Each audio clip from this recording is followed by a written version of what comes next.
I'm Richard Porter. I'm Johnny Smith. And this is Smith and Sniff, a podcast in which two friends talk about cars, and this week we're in the same room.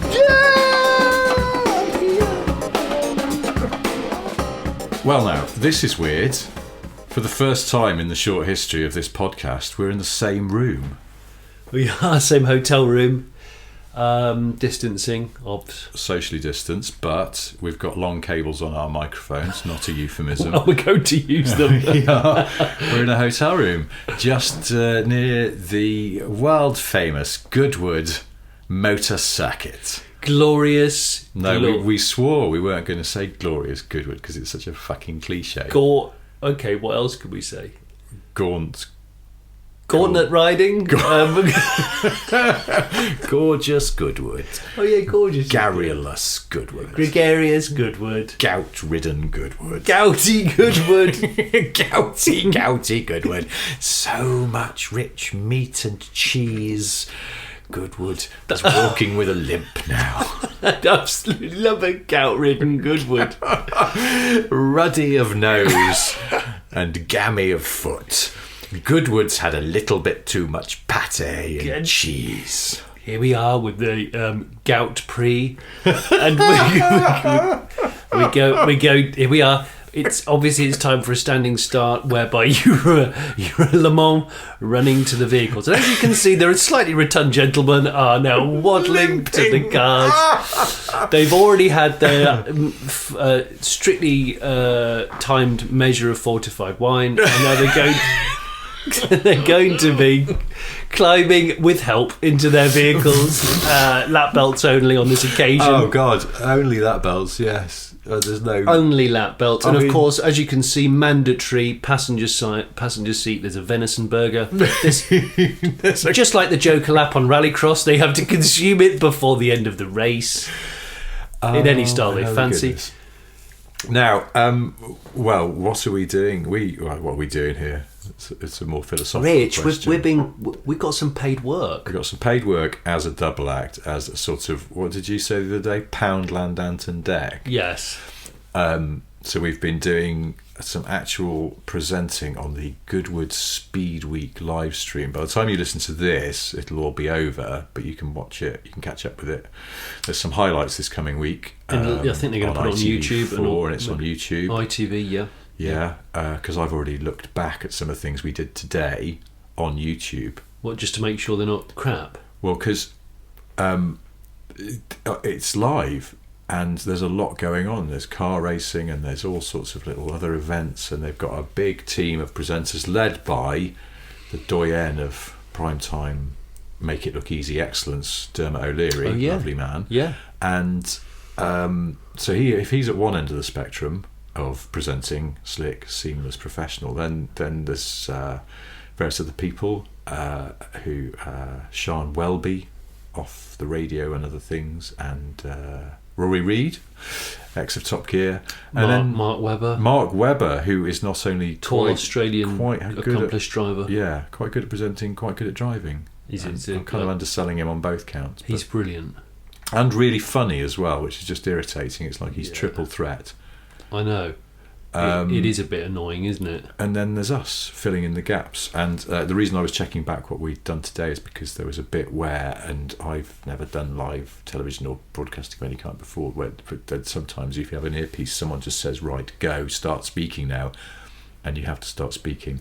And we were asked to start speaking about some cars that had in fact driven off. Oh gosh, yeah. We're supposed to do an immaculately timed thing with a grid full of cars. But unfortunately, we got timed in 5 minutes late and all the cars had long gone. We did manage to stop short of going, they fucked off, like Peter O'Hanrahan on the day-to-day. Peter, you've lost the cars. Yeah, they've gone. They've got in a cab. But the cars had driven off, so there was nothing to talk about that was in vision, and we had to just sort of try and remember what we'd just seen and then recap it. And then just as we were doing that, they told us to shut up. I'll tell you what was good, though. Last night, we got a sort of Goodwood lock-in because we were going to leave as it was getting dark, and then we realised that we couldn't actually get home to our cars because there was a rally stage on. That was really cool. And it felt authentic. It was suddenly very cold. It was very cold. And you had a bobble hat. I which did. was very I wise. did bring a beanie in my bag, and I'm sorry, glad about that. So suddenly I felt rally spec. So I put the orange beanie on. It didn't have 555 on it or martini or anything, but I felt good. And then we went and watched. We actually watched some. We felt turbo lag. Oh man, it was so interesting as well. Well, just to give people a rundown of the cars. There were, from the top, a Mark II Escort, lovely, classic, 205 T16 and a 205 GTI actually as well, just for good measure. There was 2 Metro 6R4s. Yeah. A One Golden Stratos. Wonder spec. Yeah. One Computer Vision. I love the Golden Wonder one because it's the lesser spotted 6R4, isn't it? Yeah. A Stratos. Which sounded amazing. Escort Cosworth. Focus RS McRae spec, a Subaru Legacy McRae spec, Rothmans, Yeah. lovely. Legacy RS, yeah. They were running for some reason a couple of those new Yaris GR, Yaris, Kazoo Racing, and it was just interesting to see. And what else? I had loads of stuff, loads of Quattros, original Integrale, the short wheelbase Quattro, the one that looks like Quattro. it's been, I don't know, damaged at birth, and then the other one, the normal one. Yeah. 5-cylinder, lovely. Yeah, the Lancia Y037. What is that? What it's called? I can't remember. No, there wasn't one of those. There was a Stratos and there was a Delta Integrale. There was That's and there's an S4 kicking around, but it didn't do that thing we watched last night. Oh, I know. This Carlos Sainz Celica. Yes, which was being driven hard. Yeah, it was really nifty. I saw some flamey exhausts on the go through the trees. Because one of the things that interested me, I was going to say, is about how turbo lag through the ages. Because you watched the second sort of half of it when we went to that different vantage position and we were watching them come spearing off the start-finish straight at the track, and they went to that area where they had to do a mandatory pirouette down some hay bales, and it was really, and they did it twice. They had 2 runs at it, and the Escort Cosworth noticeably bogged down off boost trying to get out of that little area. It did, and immediately after it, Focus RS. Its successor just didn't, and the modern stuff, there was a Polo, wasn't there? A modern Polo, like a 1-year-old, 2-year-old, yeah, WRC, and a 208 as well, modern WRC spec, and they just pissed off like a pair they of were bastards. like surgeons' knives. It was incredible, wasn't it? But that's the thing. The Celica was one of them, and I don't know whether it's because some of them are a bit older and people were taking it a bit easy, but there were proper drivers in there, weren't there? And I don't think proper racing drivers / rally drivers know how to take it easy in a competitive environment. But I just felt like the Celica the body language of the car was more like a modern It one. did. It looked they good. were, as you say, scalpel sharp. Yeah.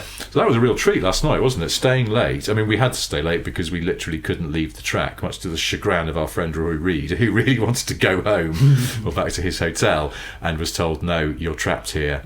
And then when we did get out, when the rally cars had finished, for some reason the gates were shut. And we left. We kind of got locked in. And a group of people decided they would open the gates of their own doing. And the lady at the lead of this pack turned to us as she unlocked the gate and went, "Ready?" as if we were escaping from prison. But yeah, that was a real treat. Glorious, gouty Goodwood. And then today we saw the Jerry Marshall Trophy race, oh my gosh, which was just an overload for the senses of wonderful things from minis. There's a mini clubman and 2 mini estates or countrymen's, whatever you'd call them. Yeah, old school. Not talking about but everything because this event is a mashup of the revival and the Festival of Speed. You had pre-60s, pre-70s stuff and then post-70s stuff. So you had mini Metros. Yes. Fiestas. Mark 1 Golf GTI. Mark 1 Golf GTI. Mark 2 VW Scirocco. Yeah. Again, and the Triumph Doggershite Sprints. and Rover SD1s. And then you had the usual fare of, what's the usual kind of Shazam that goes Well, there's some 70s Camaros in there, weren't there? And a 60s one as well. And a 60s Mustangs? Yeah, or 70s, 70s, very early 70s, 70 and a 71. And BMW Well, the 5 Series, the UFO Jeans one. E28 5 Series in there. Oh, that's an early E number, that. Yeah, and but the sound was brilliant. the sound was sensational, and such a rich tapestry. So a couple of those minis sounded proper fruity. There was that one you pointed out to me. It came in the pits. There was a mandatory driver change, and one of the minis came in the pits and sat down idling below us, idling, because they had to stay in the pits for a certain amount of time to make the COVID-safe driver change fair.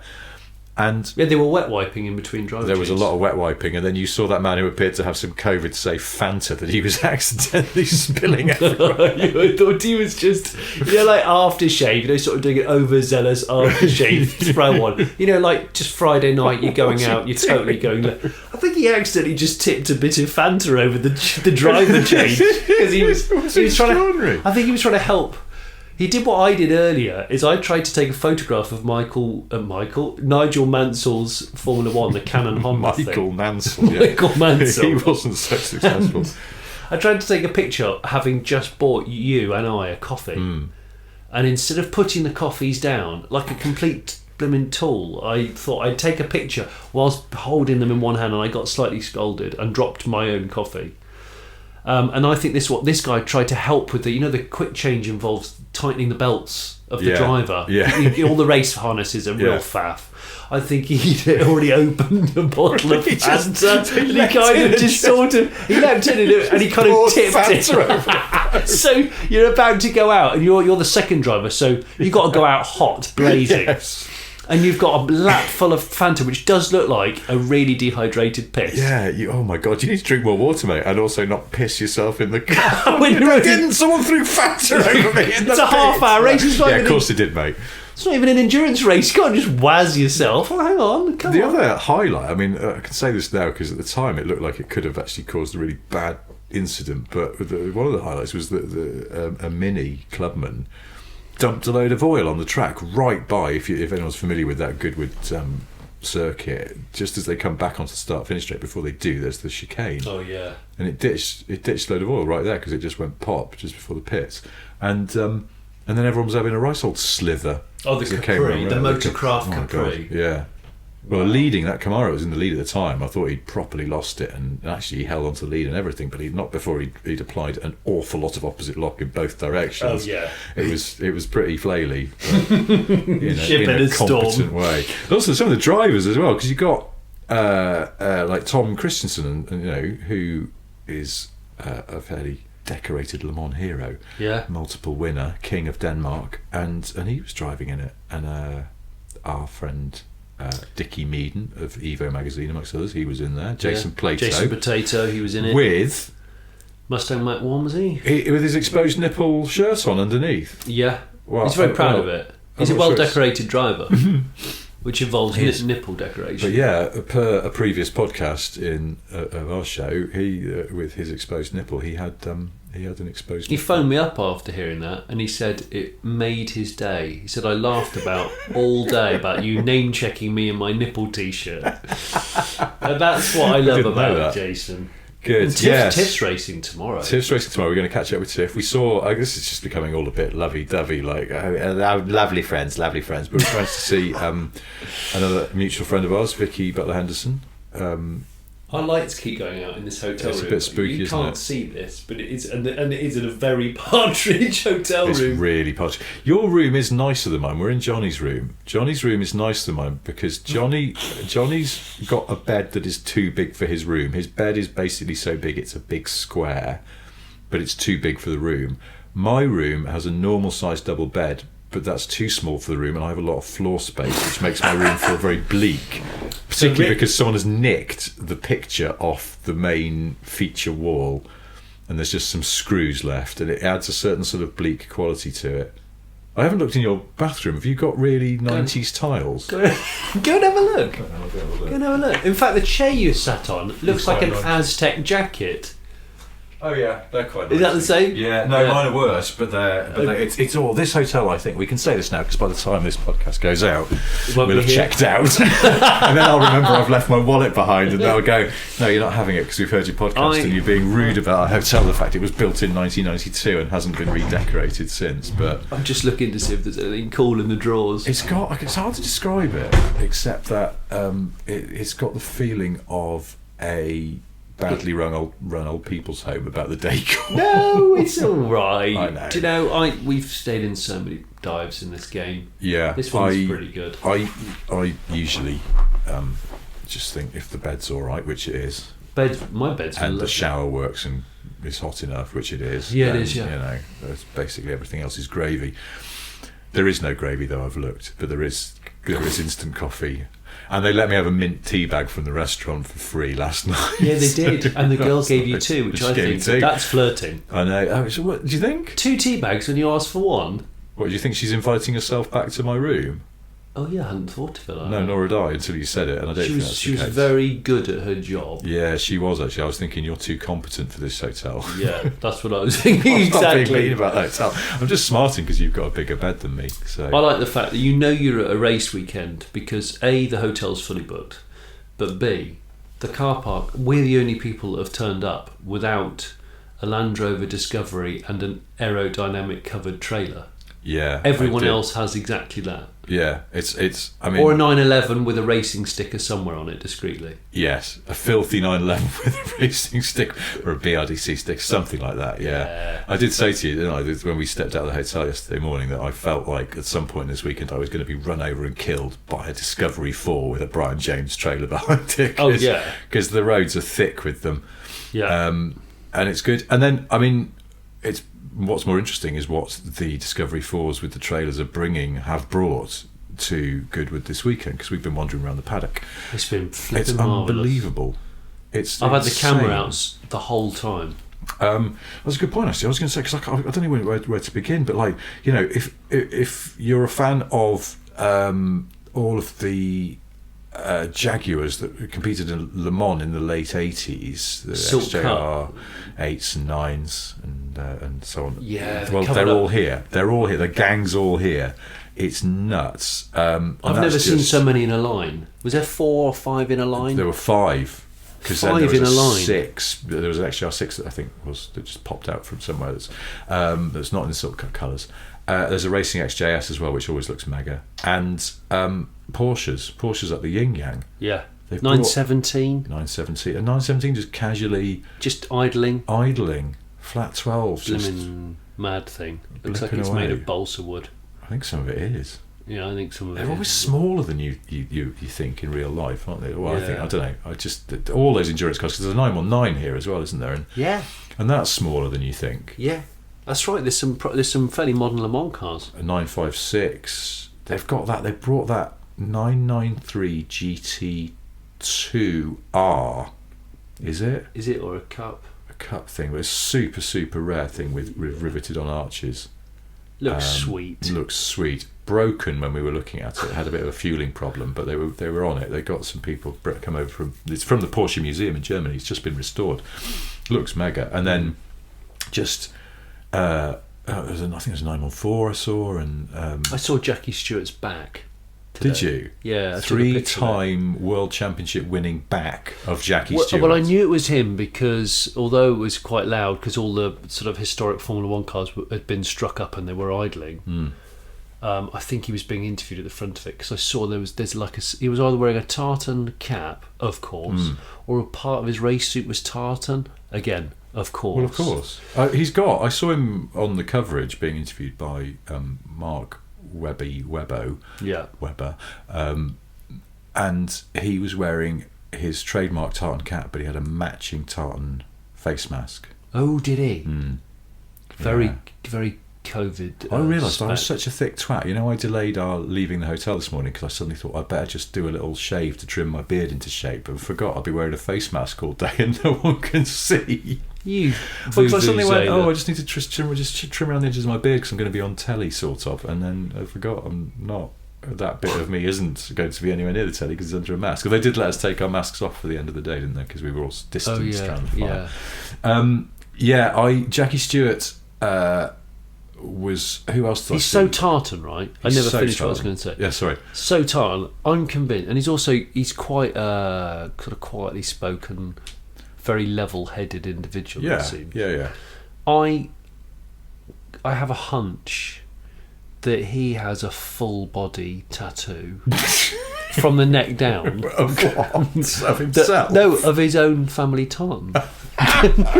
So even when he's naked, he's fully tartan. Oh, like he could run down the pit lane tomorrow. And people just and it go, would just be okay. It's slightly weird. Jackie's wearing a body stocking, but it's not. That is painted skin. I can see his cock. That's painted skin. That's painted God. skin. It's painted skin. How many hours of ink work would that require to have loads. full tartan? He body? could get into his race car with a lot out.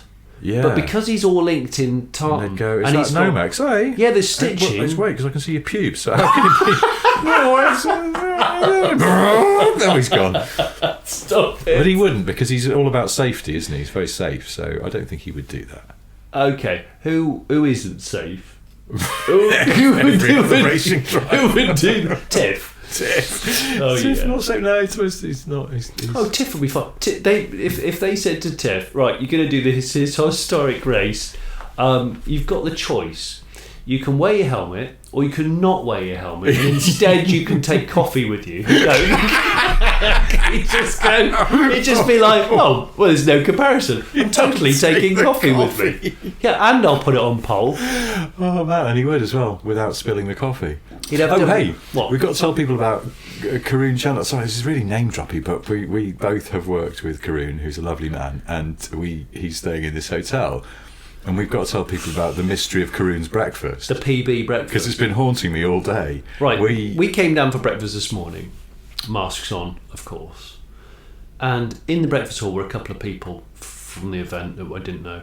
Karun's there, eating on his own. No, we were leaving by the time we were already there. We were done. We were done and we walked away, and on the way out of the hall, sorry, been a long day, saw Karun to say hi to, and he was just starting what looked like a fairly accessorised breakfast, would you call it? A healthy breakfast. Like, he wasn't having a massive fryer, but he got like a load of muesli and then a bowl of yoghurt, maybe with the fruit compote that you can have off that menu. Yeah. And I think he had another cereal, and maybe he had some toast or something. There was a spread. 2 rounds of toast. There was a lot of food on the table, to the extent that I assumed someone must be joining him. But that didn't seem to be the case, and we had a quick chat.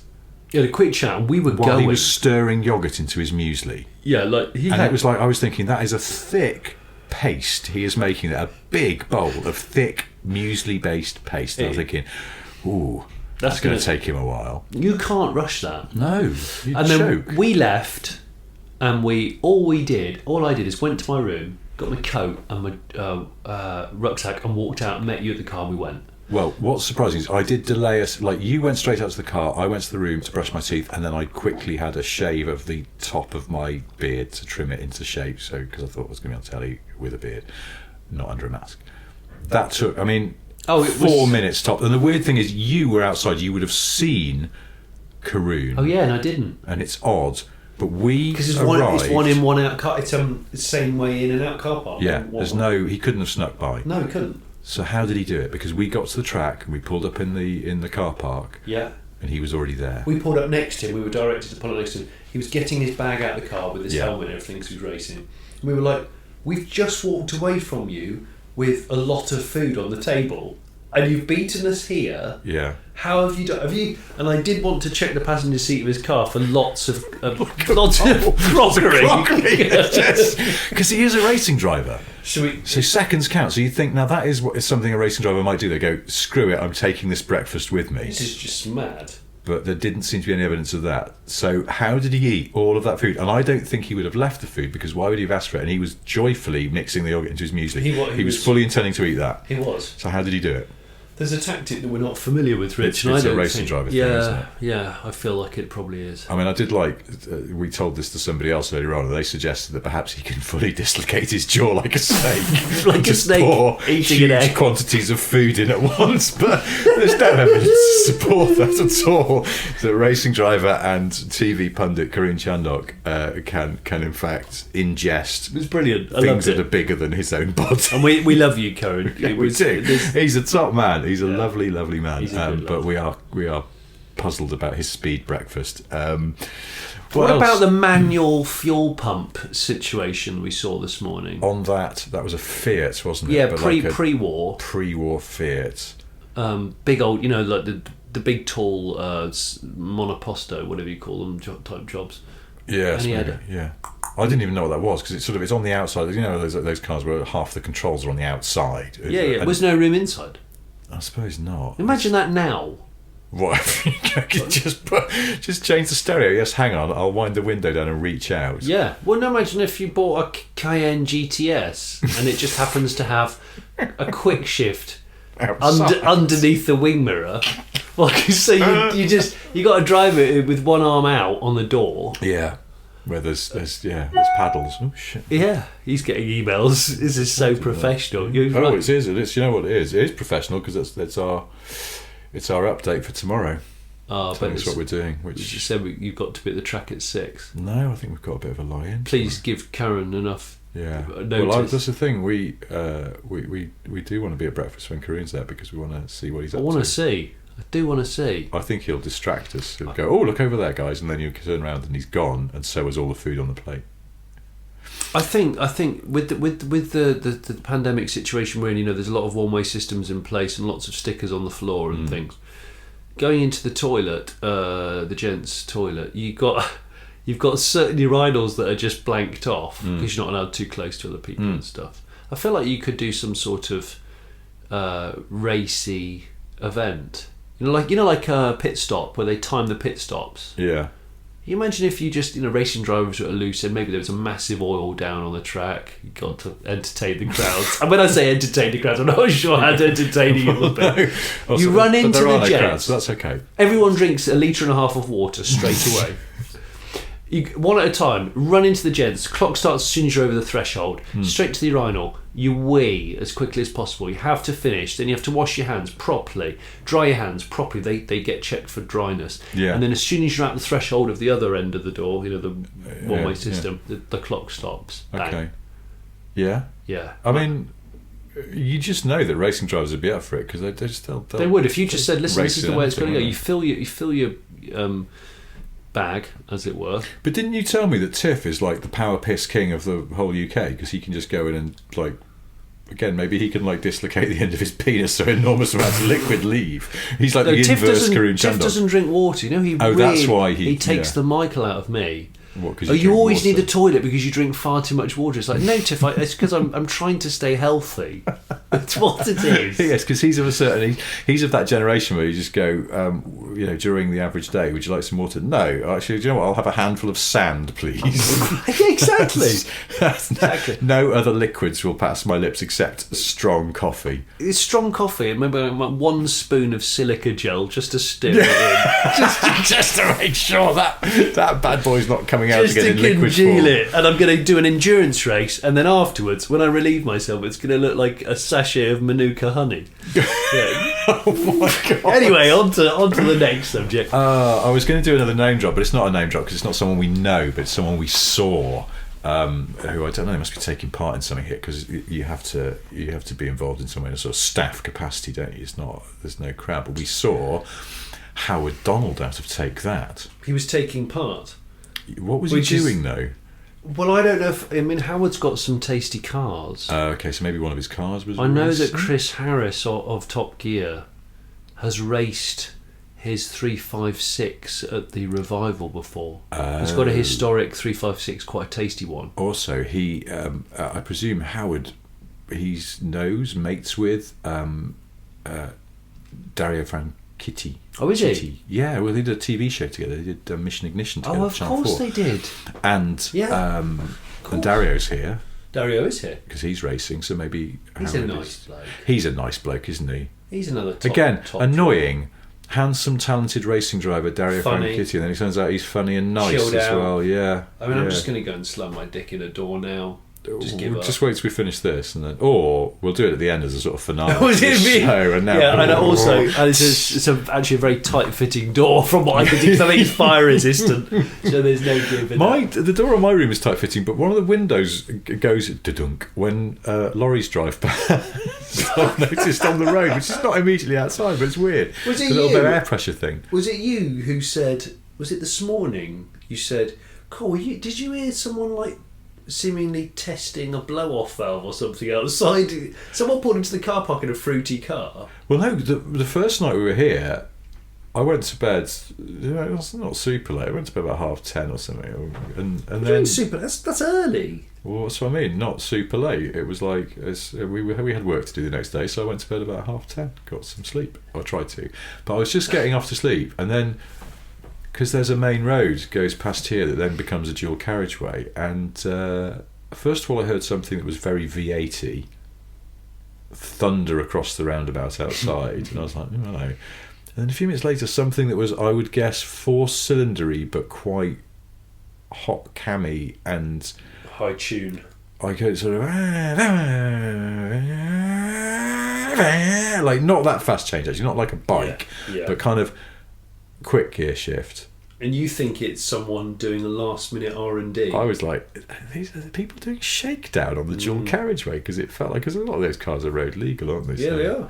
Yeah. yeah, I don't know. I never got to the bottom of As it. long It as you're not on sounded good. slicks. I mean, it was like I wasn't fully asleep. It was quite a pleasant thing in a way to be just slightly woken by from near slumber. But yeah, that was sort of like 11 o'clock on the first night.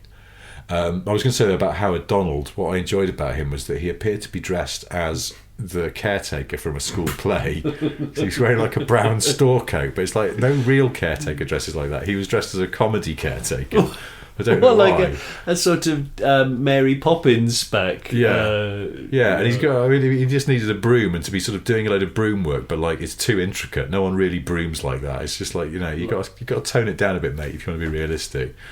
I thought, it is a funny old event. You do see very familiar people just walking by, and you realise that it's. In fact, I saw Nick Mason. Of course. Did you? Of course, yeah. And you saw Rowan Atkinson as well, did you? I didn't see Rowan Atkinson, but I saw his car, and the marshals that we got talking to were showing us pictures of Mark II Cortinas. They Yes. saw him, Oh, okay. and one of them asked him for a photo. And he said no. Please don't. Yeah, but he politely just went, "No, I'm sorry, no. Not really. It's not his bag." No, it's not. He's quite private and quiet and shy. He is quite a quiet guy, isn't he? That's fair enough. He's if he's on, he's on. He's performing to a script, and if Yeah. he's off duty, he's not going to. I tell you what, when he's off Clown duty, he's driving a Plymouth Barracuda. Hard. Yeah, Hard. yeah. No, it's good. When did you hang on? When did you see Jackie Stewart? When they were, what time would it have been? Oh, I don't know. Because I didn't see him at all, but it must have been. Well, I did go because you went to get a coffee. I went to go to the toilet, then get a coffee, and when I came out the toilets, I saw all the 70s Formula One cars, and they were striking them up. So I took a couple of pickies because JPS livery and all that sexy stuff. And then I saw the back of the Tartan Man. And the producer who's looking after us, because we're being treated semi like proper TV presenters, so we've got an assigned producer who looks after us, and I think he's basically in a state of constant despair at the fact that we're either always getting a coffee or having a piss, and the two things might be a bit linked. Well, they're completely linked, aren't they? But yeah, whenever he's like, right, okay, I'm going to need you guys to go to the. Hang on, where's the other one gone? Oh, he's gone for a piss. Well, every time I go for a coffee, I end up bumping into someone that I haven't seen for ages. Yeah, I know, so well connected. I know. Well, this is Yes. this is the world we inhabit, isn't it? Is cars, and you don't do it for a long time and not get to meet a few Lovely, who, lovely not like guys. famouses, just there's the other people we haven't even mentioned because you wouldn't know their names probably. But Rory, we saw Rory today. Not Rory Reid off the telly, the other Rory, nice Rory. Yeah, the other Rory. Who was in the paddock, and yeah, it's all good. What else have we seen? It's just. I wanted to talk to you about something, like an observation today. I don't know. Really annoyed me. One of my take homes from today has actually not been totally linked with Goodwood. It's been the fact that apparently you can become a friend of Bewley Motor Museum. And what I find intriguing about that is that by implication you can also become an enemy of Bewley Motor Museum and get involved in some kind of vicious spat with them. Do you think there is like museum mafia? Yeah, I'm pretty convinced of it. So like like the Peterson Museum has its like firm. Yeah, they're like the sharks and the jets, you know, because they're in America, aren't they? They'll be all clicking and vertical. That horizontal dance movie type stuff. They do that down the street outside the Peterson Museum. What are you doing? Oh, well, we're just keeping a watch in case some of those bastards from Jay Leno's collection come by. Sort of thing. I don't know. And they're rivals. They're like, I've seen you've curated a new display. I don't like that. I don't like the display. Would be a shame if something was to happen to it. Someone was to draw a cock and balls on one of the curation notices that described some more details about this Boattail Riviera. Or we just changed some of the facts about it so they're incorrect. Yeah, they printed it out in the correct typeface, but it's got loads of incorrect information. It's could severely damage your credibility if that was to happen. And then, unfortunately, if you look on TripAdvisor, there's at least 6 people that haven't enjoyed their day at the museum. Well, hang on, did you write these? Might have done. Getting calls in the middle of the night going, is that Johnny Smith? Yes. Are you putting on a voice? No. We just want to say you're rubbish and your curation's rubbish as well. By the way, this is the Gaydon Motor Museum. And then they hang up and you ring up Gaydon and you go, did you ring me last night? No, why? Just... Someone rang up and said it was you. Oh, yeah, we've been getting this a lot actually. We think it's probably Bewley putting on a voice. Yeah, we've got because we've got a bit of spat going on. So I tell you what, could you do us a favour? Look, you know, if you want to try and settle this score, could you write an article for a magazine where you say that Hispano-Suizes are shit? Because they've got loads of them and we've got none because we just do British cars. So you really take them down a peg if you just you know just say that. Just keep it real. Yeah, say that Railtons are for knobs because we haven't got any of those either. And we think they've got one. Railtons are for knobs. We looked at Railton today. We did look at Railton today. A straight 8, which I didn't realise. So that was I do. I'd love a straight 8. I'd like to hear what it sounds like. Very, very quiet. Do you think they're smooth? Yeah. They are. Well, no, but hang on, because a straight 6 is inherently smooth because you sort of your firing pulses and you know it's all about your the balance of that and when it happens. An 8, you're throwing extra into the mix because V8s obviously you've got different configurations of crank, haven't you? But like V8s are not also smooth. the forces are moving in opposite directions, not totally opposite, but I suppose so. Yeah. Oh yes, okay. So the forces are all moving in the same direction broadly in line. Has anybody out there got a straight 8? If you've got a half decent microphone, like the one. I mean, we're recording on half decent microphones.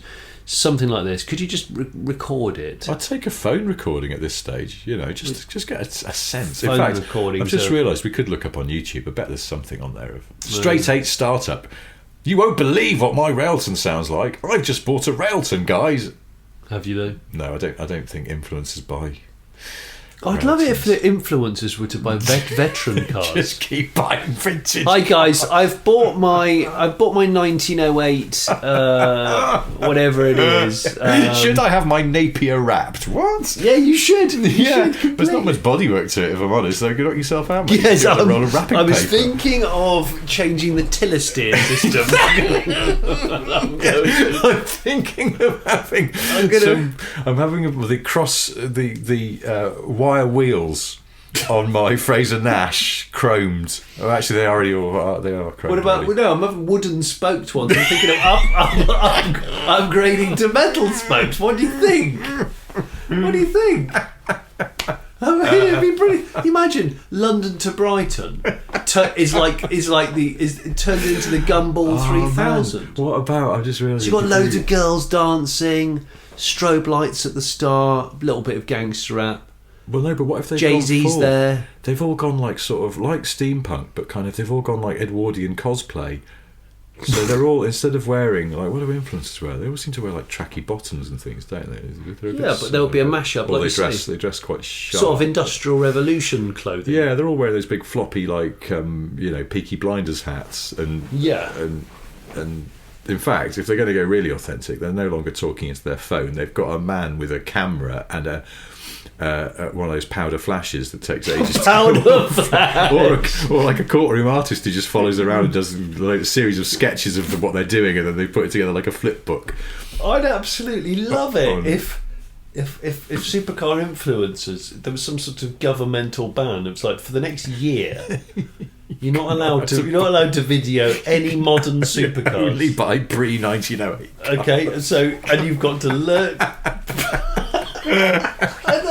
I think it will become huge entertainment. I think it might, yeah. I'm trying to think of all those really old, the bygone era when, sort of the gold rush of the car industry, when there were loads of small car companies. It's mental. For something I was writing, I had reason to look up defunct British car manufacturers. Yeah. And there's just a list on Wikipedia. There's dozens. Oh my god! And some of them you've never heard of at all. They're just like, you go, they must have made 4 cars, and some of them, as you know, they were quite successful until 1911 when their factory burned down. Yeah. Or something. And here we have the 1904 Pricktees and Carnaby. There are some quite funny names. Go on, look at one. There was Something and Onions. I know the one that was. Yes. Which is the one that's Something and Onions? Beef and onions. No, it's hang on. It's keep it's talking. a flavour of crisp. Oh, it's yeah, not that. sorry. Beef and onions. It might be. It's not. I mean, yes, okay, it's not. Hi guys, welcome to my channel. I've got this really awful kind of motorised wheelchair type thing with Tiller steer. Look at this. Mahogany wheels. So, I'll just at a random Albany. From 1903 to 1905 they existed, and for some reason in brackets after it says Steam.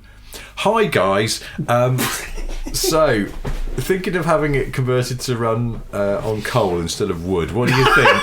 Don't forget to smash that like telegram that you have to send me, because I can't do modern shit anymore. Hi guys, thanks ever so much to everyone who's flown a pigeon to me with a message in it.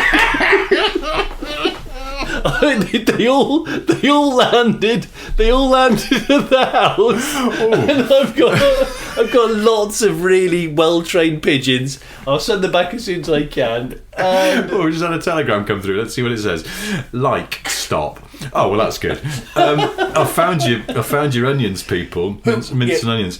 Alldays and Onions. Alldays and Onions. See, I've seen an Alldays and Onions. Have car. you? They lasted from 1898 until 1918. See, I've seen an Alldays and Onions, and I thought, what a cracking name for a car company. And you know what? You know when these old car company names get bought up and resurrected? Yeah. And it's like, I'm going to use the heritage of Alldays and Onions. Well, but what I'm going to do is turn it into a body-kitted Porsche Cayenne with the batteries, with the badges removed. Totally disrespect there. And you go, hang on a minute, is that a Cayenne? No, it's not. It's an Alldays and Onions. What? I mean, at best, Alldays and Onions sounds like a greengrocer's chain. Or a little chef that's trying to reinvent. One of those old little chefs that you see.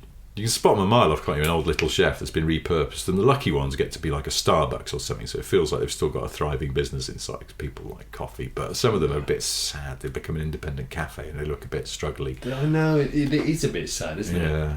And you think, the glory days of clean your plate, get a I lollipop. once tried to... I'm not going to say that.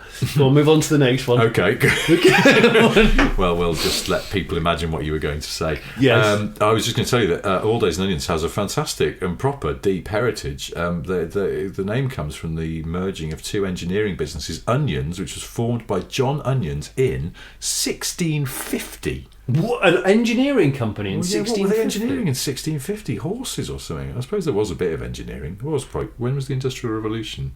A lot later than that, yeah. The mid-1800s, late 1800s? Well, they were just working up to it. And the William Allday and Company, formed by William Allday in 1720, joining together, and there we go, Industrial Revolution post that, joined together in 1889 under the ownership of the Alldays and Onions Pneumatic Engineering Company Limited. And you're going to debase all this with some body-kitted Porsche Cayennes. Can you imagine the next Fast and Furious film? Again, strictly veteran vehicles. You've got Dwayne The Rock in an Alldays and Onions.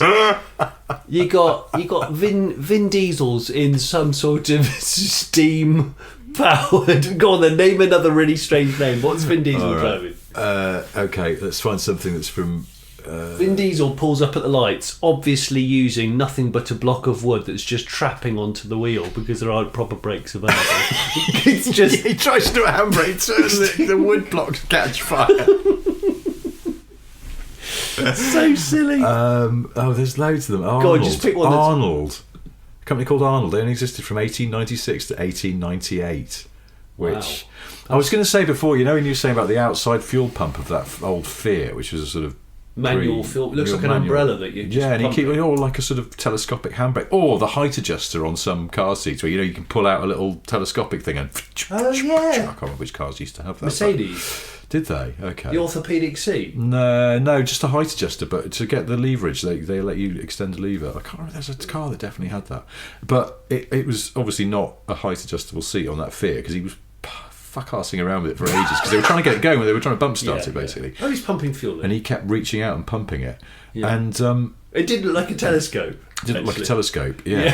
But I was watching them, all those lot going around in those vintage cars, and just thinking, you're busy in a vintage car, aren't you? You were very busy. It's a busy job. It's a physical drive. You never just sit back and there's always something to do. You got to fiddle with your retard of your ignition or something, or your hand throttle or whatever. There's just always a job to do in there. Well, those old Bugattis were the original ones, the Type 35. Yeah, I think there was a Type 35 out there today, wasn't there? There were 3. Oh, were there? And they're all fully manual fuel pumps. So as you're racing and you're trying to go as quick as possible, and cease sawing away at the wheel, you have to actually remember every however many seconds to pump. Seconds? Oh, because I suppose it's fuel, isn't it? Yeah, because you're driving flat out. Jesus Christ! I mean, the fuel pump in a car is running all the time, so you've got to go sub in for that. Race, race, race, race, race. God. Race, race, race, race. So it's not just, Wow. And imagine Ken Block doing veteran Gymkhana. Just be amazing. Sir Kenneth Block. It would be Kenneth Block, stunt driver. Edwardian, Edwardian. It would be. I think that's Auto Tricks. Have you ever heard of those? No. 1911 to 1914. So it's a car company. Yeah, Auto Tricks. Auto Tricks. TRIX though. Actually, that sounds like a modern. Autotrix. That sounds like a Hoonigan contender. I know, it's odd, isn't it? It's, Autotrix, or Autotrix, was a British three-wheeled cycle car manufactured by Edmunds Wadden and Co. in Weybridge, Surrey, between 1911 and 1914. Yeah, there you go. Autotrix. Didn't see any Autotrixes today, or many of those. But I don't. That's the thing. So the other thing we did today, of course, is we went and looked at all that stuff that's going through the Bonhams auction, and I realised that my knowledge of pre-war cars, pre-Second World War cars generally is pretty sketchy, because there are all those things that we were looking at and going, oh well, I know that's a Bentley, but then I absolutely know jack diddly shite about it after that if it's not one of those blowers that everybody Wolf Bonato and all that thing. All of those Bentley boys, by the way, none of them were using their real names. I realised that it's bizarre, but they all pseudonyms. Well, no, there's people who sort of, for some inexplicable reason, all use their favourite middle names and stuff like that. Well, is it because they were kind of superheroes of their day, or that's maybe the way they thought about it? Well, I imagine it's probably they were brave, they were foolhardy. I mean, they were living life to the fullest, weren't they? Racing trains and all that sort of malarkey. Yeah. All that kind of madness. Yeah, I've got. What would your Bentley boy name have been? What you're saying? I can't just be Richard Porter. No, not good enough. No, try again. Well, you'd be a Dick Porter for a start. Oh yeah, Dickie Porter. Yeah, but if Dickie Ticker. But what it would have to have an ornate middle name. Well, so Wolf Bonato. His real first name was Joel. Tim Birkin. Yes. That wasn't his real name. Really good film director, isn't he? No, that's Ridley Scott. Well, he was a Bentley boy. Also, cause I was looking this up because I'd written in an article once. I just looked at my own article here. Wolf Bonato, which I've said in this article might be the coolest name in history, but his real name was Joel. Wolf Bonato's mother was called Fanny Bees. Look it up, I promise. As in B-E-E-S? B-E-E-S. Fanny Bees. Fanny Bees, which sounds like it could be an R&B artist. I was just about to say Cardi B. Cardi B. Cardigan B. Yeah. Baby D. Baby D. Let me be Fanny your Bees. Bentley. Let me be your Fanny Bees. What? I mean, yeah. I can't remember where we're going with this. And well, it's all matter. It's too much. It's too much. Yeah. But no, I was going to say no. That's the thing. It's something that I sort of. I'm not used to staring at you while we chat. It's weird, isn't it? This is all new for us, guys. It is a bit weird. No, what I was going to say is that. Used to being in my spare room in lots of dishevelled mess and wearing slippers. In our spare room, and I look out the window and there's just a tree. There's some trees behind the house, and I can just see the trees and the squirrel in them sometimes. It's quite odd looking at you rather than a distant squirrel. No, I was I've been called many things. Yeah, well, that could be your Bentley Boy name, the distant squirrel. Of course. Why are you distant? Because I'm always driving very fast away from you. Distant squirrel. The distant squirrel, because mysterious, isn't it? You go. Yeah. There's a bit to dissect in that name. Yeah, I quite like it.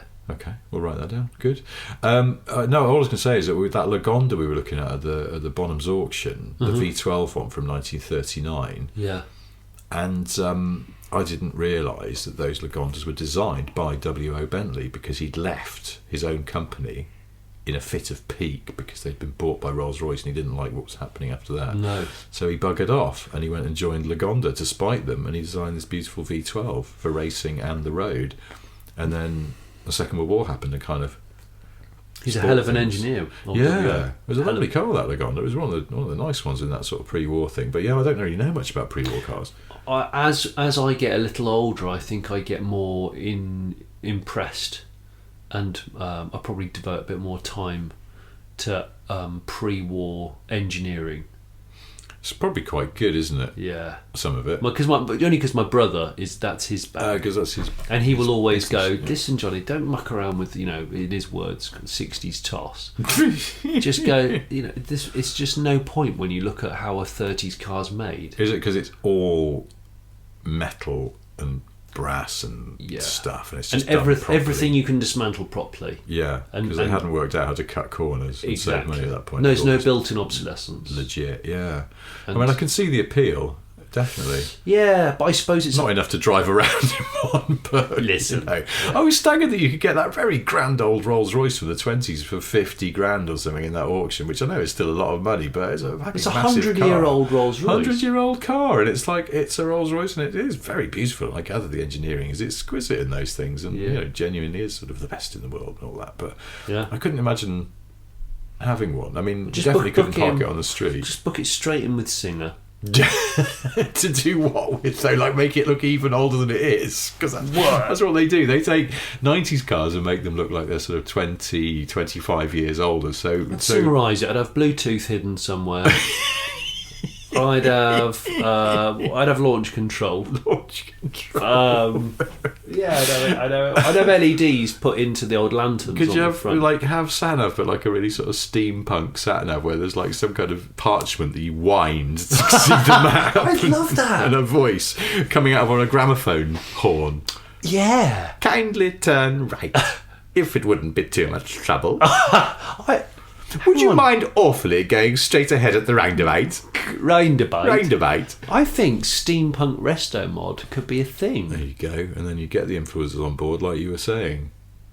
Hi guys. Edwardian influencers. Hi guys, I've bought another very unknown car. What ho, guys? With ahoy hoy, guys. Yeah. That's going to be a thing, I'm telling you. Well, it is now. You've invented it. You should have copyrighted it. Yeah, before you know it, I'll ask around. Well, we've seen some influencers today, haven't we? So yeah, I might drop the word. We're working with an influencer, sort of. So yeah, we know the next big thing's totally going to be Edwardian resto mod. Or you could just combine all of this in a slightly deranged way and ask Singer to turn a Porsche 964 into an Edwardian Porsche 911 of some sort, and they would probably go, Johnny, in all I think seriousness, you need to get some sleep. I know we've mentioned Singer a few times in previous podcasts. I know. We very much like what they do, and we like yeah. the guys behind it. They've done some fantastic stuff.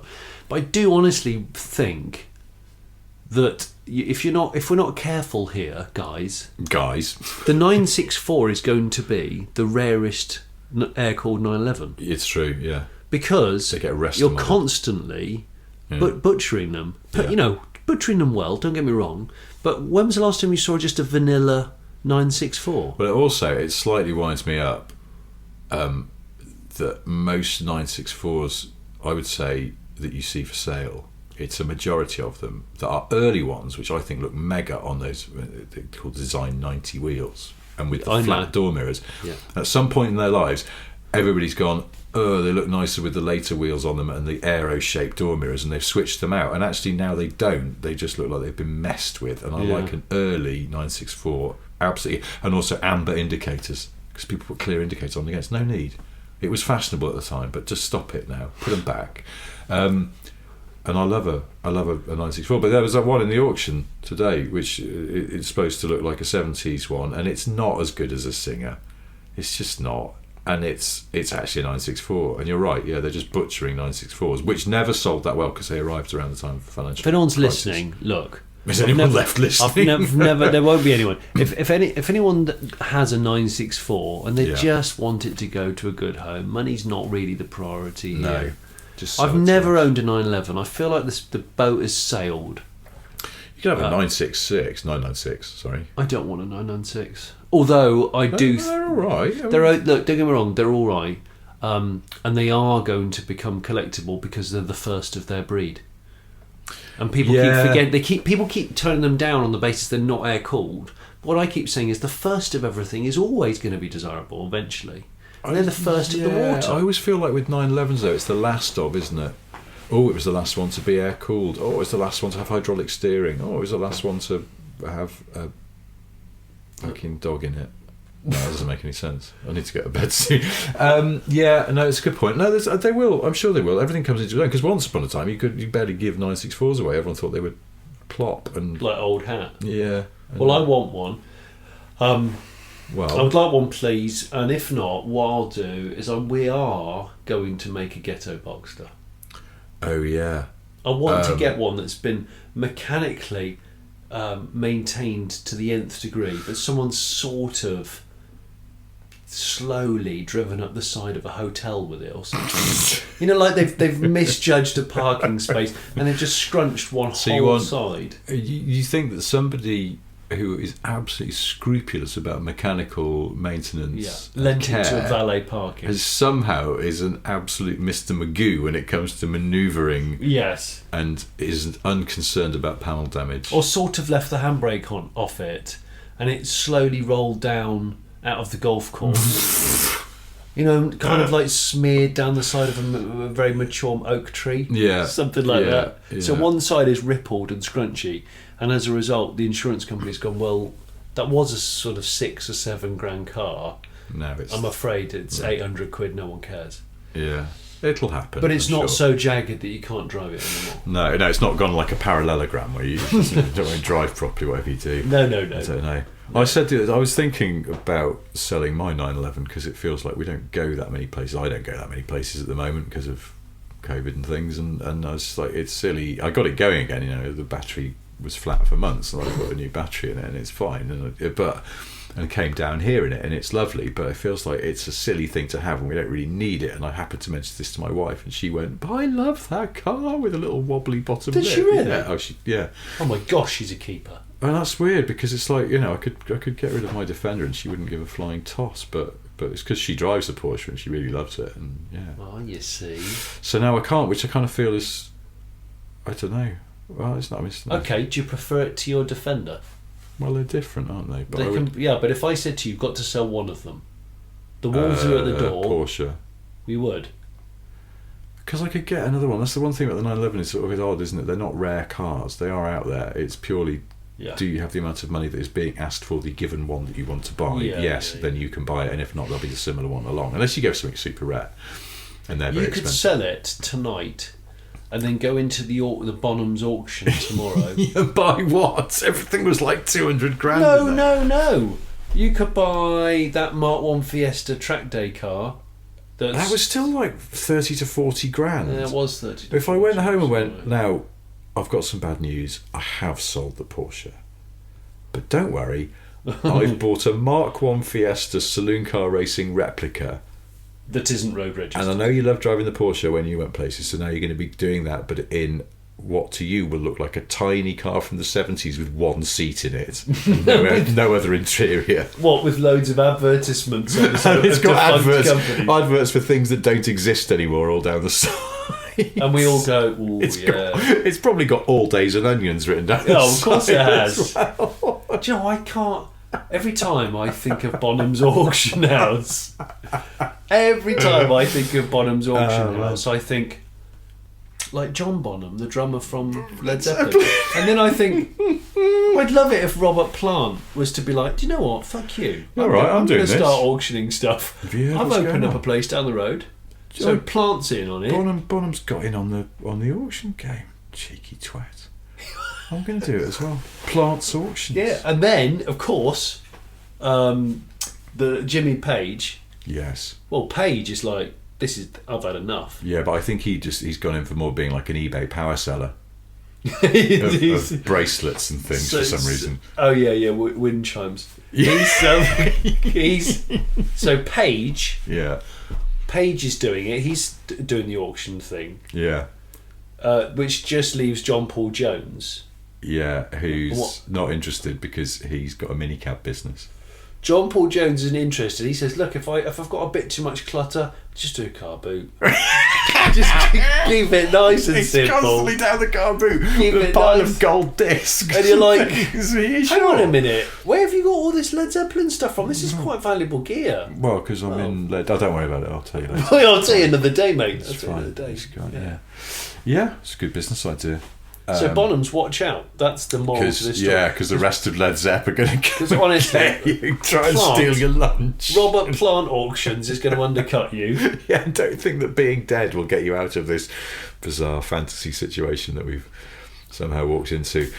We should probably wind this up because, apart from anything else, I think we're both very tired. It is getting quite late. And the decor in this room is so pre-internet. Yeah, it is. It's started to make me believe that none of these computers are actually going to work in here. But also, yeah, I have to get back to my extremely bleak room and make the slow walk across my massive floor space to my quite small bed. Listen, take the keys to my Alldays and Onions and just sit down. Yeah.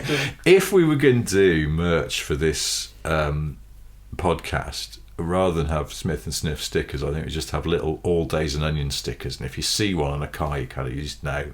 People go, I love that. It's a Smith and Sniff listener because look, they've got Alldays and Onions stickers. Well, listen, listeners, thank you very much for listening. That was a lot of the word listeners. I've been Jonny Alldays and I've been Richard Onions. There's going to be a bit of change in future. I just thought of that. I just want to say thank you very much for listening to this podcast. If you haven't already given us a good star rating, apparently that's important, please do that. And comment. We love the comments. They're always funny. They're always insightful. I'm Jonny Onions. I'm Richard Alldays.